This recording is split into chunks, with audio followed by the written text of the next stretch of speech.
আজকের এই আয়োজনে সবাইকে স্বাগত। আজ এমন একটা বিষয় নিয়ে আলোচনা হবে যা শুনলেই অনেকের কপালে চিন্তার ভাঁজ পড়ে যায়। আর তা হল গরুর ভুঁড়ি বা বট পরিষ্কার করা এবং এর ওই উৎকট গন্ধটা দূর করার সহজ আর একদম কার্যকর কিছু পদ্ধতি। পুরো আলোচনাটাকে কয়েকটা ধাপে ভাগ করা হয়েছে। প্রাথমিক ধোয়া থেকে শুরু করে পরিষ্কার করার ৩টি দারুণ পদ্ধতি, দুর্গন্ধ দূর করার একটা জাদুকরী কৌশল, আর সবশেষে এর পুষ্টিগুণ ও স্বাস্থ্য ঝুঁকি নিয়ে কথা হবে। চলুন সরাসরি মূল বিষয়ে যাওয়া যাক। একটা দারুণ প্রশ্ন দিয়ে শুরু করা যাক। এত সুস্বাদু আর জনপ্রিয় একটা খাবার, অথচ এটা রাঁধতে গেলেই সবার এত ভয় কাজ করে কেন? কেন এত ভোজনরসিক মানুষ শুধু পরিষ্কার করার ঝামেলার কথা ভেবে পিছিয়ে যান? আসল কারণটা লুকিয়ে আছে এর গঠনের ভেতরেই। এই যে হানিকম ট্রাইব বা গরুর ভুঁড়ি, এটা মূলত গরুর পাকস্থলীর দ্বিতীয় প্রকোষ্ঠের ভেতরের একটা অংশ, দেখতে একদম মৌচাকের মতো। আর এর এই যে তীব্র গন্ধ, তার কারণ হলো এতে থাকা পরিপাক এনজাইম আর কিছু উপকারী ব্যাকটেরিয়া। মানে এর গঠন আর গন্ধ দুটোই কিন্তু একেবারে প্রাকৃতিক ব্যাপার। প্রথমেই আসা যাক প্রাথমিক প্রস্তুতি আর ধোয়ার পর্বে।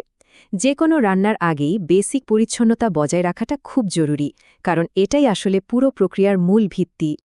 সবচেয়ে গুরুত্বপূর্ণ ব্যাপার হলো কোনো রকম তাপ দেওয়ার আগেই ভুঁড়িটাকে ঠিকঠাকভাবে প্রস্তুত করা। শুরুতে একটা ধারালো ছুরি দিয়ে অতিরিক্ত চর্বিগুলো কেটে ফেলে দিতে হবে। এরপর বড় ভুঁড়িটাকে ছোট ছোট টুকরো করে নিলে কাজ করতে অনেক সুবিধা হয়। আর সবশেষে কলের ঠান্ডা পানিতে খুব ভালোভাবে ধুয়ে নিতে হবে, যাতে বাইরের আলগা ময়লাগুলো আগেই পরিষ্কার হয়ে যায়।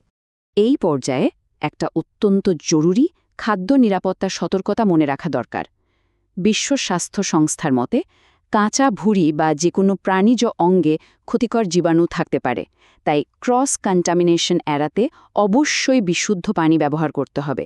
আর কাঁচা মাংসের সংস্পর্শে আসা রান্নাঘরের সব পাত্র বা জায়গা সাবান ও গরম পানি দিয়ে খুব ভালোভাবে ধুয়ে ফেলাটা একদম বাধ্যতামূলক। এবারে সবচেয়ে আগ্রহের জায়গায় আসা যাক। আমরা ভুঁড়ি পরিষ্কার করার ৩টি সম্পূর্ণ ভিন্ন এবং ভীষণ কার্যকর পদ্ধতি সম্পর্কে জানব। প্রথমেই গরম পানির নিয়ম। এখানে একটা ছোট কিন্তু মারাত্মক ভুল হওয়ার সম্ভাবনা থাকে। সঠিক উপায় হল ফুটন্ত পানিতে ভুঁড়ির টুকরো ঠিক ১২ থেকে ১৩ সেকেন্ডের জন্য ডুবিয়ে রাখা। আর ভুল উপায়টা কি? যদি গরম পানিতে একটু বেশি সময় রেখে দেওয়া হয়, তাহলে ময়লাগুলো নরম হওয়ার বদলে উল্টো চামড়ার সাথে চিরস্থায়ীভাবে আটকে যাবে। তখন এটা পরিষ্কার করা এক প্রকার অসম্ভব হয়ে পড়ে। তাহলে সঠিক ধাপগুলো কি? ১২ বা ১৩ সেকেন্ড ফুটন্ত পানিতে ডুবিয়ে রেখেই দ্রুত তুলে নিতে হবে। এরপর একটা স্টিলের চামচ বা ছুরি দিয়ে খুব দ্রুত কালো স্তরটা আঁচড়ে তুলে ফেলতে হবে। এরপর অবশিষ্ট ময়লা দূর করতে ১০ থেকে ১৫ মিনিট একটু হলুদ মিশিয়ে সেদ্ধ করে নিতে হবে। ব্যাস, এই নিয়মটা মানলে কালো স্তরটা খুব সহজেই একদম জাদুর মতো উঠে আসবে। এখন যারা চামচ দিয়ে ঘষে ঘষে এই আঁচড়ানোর খাটনিটা এড়াতে চান, তাদের জন্য আছে লেবু বা ভিনেগার পদ্ধতি। সাইট্রাস বা ভিনেগারে যে প্রাকৃতিক অ্যাসিড থাকে, সেটা রাসায়নিকভাবে কাজ করে ভুঁড়ির শক্ত কালো পর্দাকে আলগা করে দেয়। এর ফলে কষ্ট করে আঁচড়ানোর বদলে খুব সহজেই সরাসরি পর্দাটাকে টেনে তুলে ফেলা যায়। পদ্ধতিটা সত্যিই দারুণ। ফুটন্ত গরম পানিতে ৮টি ছোট লেবুর রস মিশিয়ে নিতে হবে। এরপর ভুঁড়ির টুকরোগুলোকে সেখানে ১০ মিনিট ভিজিয়ে রাখতে হবে। এরপর কালো পর্দার এক কোণা ধরে টান দিলেই দেখা যাবে ওটা ঠিক পাতলা চামড়ার মতো বড় বড় টুকরো হয়ে খুব সুন্দরভাবে উঠে আসছে, একদম ঝামেলাবিহীন। আরেকটা হলো ঐতিহ্যবাহী চুন পদ্ধতি, যেখানে একটা নির্দিষ্ট সময় মেনে চলাটা জরুরি। প্রথম একটা বালতিতে পানির সাথে পরিমাণ মতো শুকনো চুন মেশাতে হবে। এরপর ভুঁড়িগুলো পুরোপুরি ডুবিয়ে ঠিক ৪০ থেকে ৪৫ মিনিট ধৈর্য ধরে অপেক্ষা করতে হবে। সময়টা পার হওয়ার পর তুলে চামচ দিয়ে হালকা আঁচড় দিলেই দেখা যাবে ভুঁড়ি একদম থপথপে সাদা হয়ে গেছে। পরিষ্কার তো হলো, এবার সবচেয়ে চ্যালেঞ্জিং অংশ, গন্ধ দূর করার পালা। চলুন দেখি কিভাবে এই দৃশ্যমান পরিচ্ছন্নতাকে একদম নিখুঁত ঘ্রাণযুক্ত পরিচ্ছন্নতার রূপ দেয়া যায়। ভুঁড়ির ওই পরিচিত উৎকট গন্ধটা পুরোপুরি গায়েব করতে বিশেষ কিছু মশলার একটা জাদুকরী মিশ্রণ ভীষণ ভালো কাজ করে। বিশেষ করে দারুচিনি, এলাচ, লবঙ্গ আর আদা বাটা এগুলো প্রাকৃতিক সুগন্ধি হিসাবে কাজ করে মাংসের নিজস্ব গন্ধটাকে পুরোপুরি প্রশমিত করে দেয়। এই মশলাগুলোর ব্যবহারের একটা নির্দিষ্ট ক্রম আছে। প্রথমে পানি, লবণ আর হলুদ একসাথে ফুটতে দিতে হবে। এরপর সেই সুগন্ধি মশলাগুলো দিয়ে আরও 5 মিনিট ফোটাতে হবে। সবশেষে আমাদের পরিষ্কার করা ভুঁড়িটা দিয়ে 10 থেকে 20 মিনিট সেদ্ধ করতে হবে। ঠিক এই নিয়মে সেদ্ধ করলে মশলার সুবাস মাংসের একেবারে গভীরে পৌঁছে যায়, আর রান্নার জন্য এটা একদম সতেজ হয়ে ওঠে।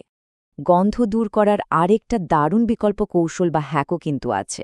পরিষ্কার করা ভুঁড়ি গরম পানিতে ডুবিয়ে তাতে 4 টেবিল চামচ লবণ, তাজা লেবুর রস আর রস চিপে নেওয়া লেবুর খোসাগুলো দিয়ে 25 মিনিট ভিজিয়ে রাখতে হবে। এই পদ্ধতিটা সর্বোচ্চ স্বাস্থ্যকর সতেজতা নিশ্চিত করে। যে কোনো একটাই ট্রাই করে দেখা যেতে পারে। আলোচনার একেবারেই শেষ ভাগে চলে এসেছি আমরা। এবার এই দারুণ খাবারটির পুষ্টিগুণ এবং কিছু অতীব গুরুত্বপূর্ণ স্বাস্থ্য সতর্কতা নিয়ে কথা বলা যাক। ভুঁড়ির লুকানো পুষ্টিগুণগুলোর কথা জানলে রীতিমতো অবাক হতে হয়। এটি জিঙ্ক, সেলেনিয়াম, আয়রন এবং ক্যালসিয়ামের মতো রোগ প্রতিরোধ ক্ষমতা বৃদ্ধিকারী দারুণ সব খনিজ উপাদানে ভরপুর। আরও চমকপ্রদ ব্যাপার হল এতে ফ্যাটের পরিমাণ বেশ কম। প্রতি 100 গ্রামে মাত্র 4 গ্রামের মতো ফ্যাট থাকে। তবে মুদ্রার উল্টো পিঠটাও কিন্তু খেয়াল রাখতে হবে, আর এখানে একটা স্পষ্ট সতর্কতা রয়েছে। হিসাব করে দেখা গেছে মাত্র 100 গ্রাম ভুঁড়ি খেলে তা একজন হৃদরোগীর জন্য নির্ধারিত দৈনিক কোলেস্টেরল সীমার প্রায় 79% পূরণ করে ফেলে। মানে সারা দিনের জন্য বাকি থাকে মাত্র 21%। তাহলে মূল বিষয় হল পরিমিতিবোধ। খাবারটা খনিজ উপাদানের সমৃদ্ধ, আর আমাদের সংস্কৃতির অনেক বড় একটা অংশ হলেও এর উচ্চ কোলেস্টেরল, স্যাচুরেটেড ফ্যাট এবং ট্রান্স ফ্যাটের কারণে এটি খাওয়া উচিত অত্যন্ত পরিমিতভাবে। বিশেষ করে যাদের হৃদরোগের ঝুঁকি রয়েছে তাদের অবশ্যই ডাক্তারের পরামর্শ নিয়েই তবেই এটি গ্রহণ করা উচিত। পুরো আয়োজনের শেষে এসে একটা দারুণ প্রশ্ন মাথায় আসতেই পারে, গরুর ভুঁড়ি পরিষ্কার করার এই শ্রমসাধ্য আর সূক্ষ্ম শিল্পটা কি সত্যিকারের রন্ধনশৈলীর প্রতি নিষ্ঠার চূড়ান্ত কোনো পরীক্ষা নয়? হয়তো এই কঠিন প্রস্তুতি পর্বটা আয়ত্ত করতে পারাই একজন সত্যিকারের ভোজনরসিকের আসল যোগ্যতার প্রমাণ। এই চিন্তাটা সবার জন্যই রেখে গেলাম। আজকের মতো এখানেই শেষ করছি। ভালো থাকবেন সবাই।